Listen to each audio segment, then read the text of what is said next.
वित्त मंत्री दिया कुमारी क्या कुछ कर रही हैं, सुनवा देते हैं। सोलर पे ध्यान दिया गया है पूरी तरह से कि अगर आप सोलर प्लांट अपने घर में लगाएं, सोलर यूनिट लगाएं, तो आपको उसके माध्यम से जो बिजली मिलेगी उसके बाद आपका 150 यूनिट प्रति माह फ्री होगा। तो ये भी एक बहुत बड़ा एक वो है जो हम लोगों ने शुरू किया है। ग्रीन बजट पे ध्यान दिया गया है क्योंकि आगे आने वाली पीढ़ी के लिए मैं मानती हूँ कि बहुत ज़रूरी है कि हमारी पीढ़ी अभी से ये जो कदम उठाने हैं ये हमको अभी उठाने हैं, क्योंकि फिर बहुत देर हो जाएगी। दिया कुमारी जी, पिछले बजट की यदि बात की जाए 1 लाख नौकरियां का वादा किया था, इस बार अपने बजट में 1.25 लाख नौकरियां एक साल में सरकारी स्तर पर देने की बात की है जी। किस तरह संभव होता है? बिल्कुल करेंगे। आप देखें अभी भी हमने 65,000 तो हमने पद भर दिए हैं और आगे और अभी तो 1 साल हुआ नहीं है, ये घोषणा तो जुलाई में की गई थी। अभी आने वाले समय में भी हम लोग पूरा प्रयास करेंगे कि जितने भी पद हैं उनको भरा जाए, नए वैकेंसीज भी हैं उनको भी निकालने का प्रयास रहेगा।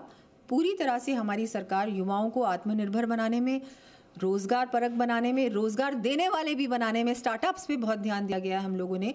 जो लोग अपना बिजनेस शुरू करना चाहते हैं उनको भी बहुत इजी लोन्स मिल सके, उस पर भी इसमें फोकस है बजट में जी। दिया कुमारी जी, राजस्थान की यदि बात की जाए तो 2 बड़े सेक्टर हैं, एक ऊर्जा और दूसरा पर्यटन।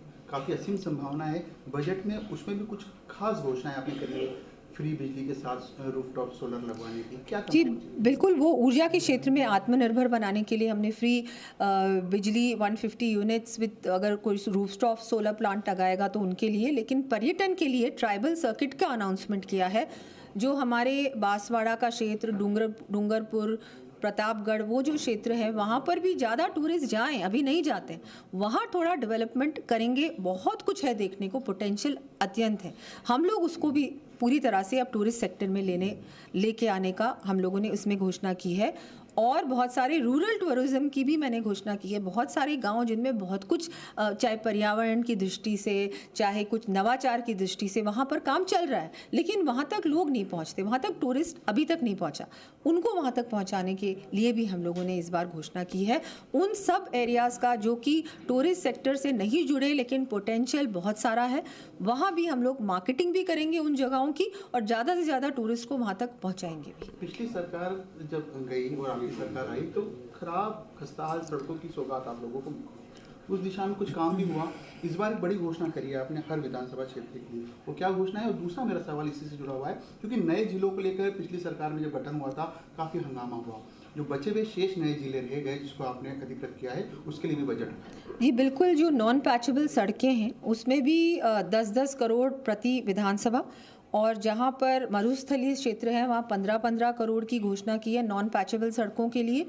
और ये तो नॉन पैचेबल है, जो मेरी सूची थी उसमें बहुत सारी नए सड़कें भी शामिल थी, तो वो तो मैंने पढ़ा नहीं क्योंकि बहुत लंबी सूची थी।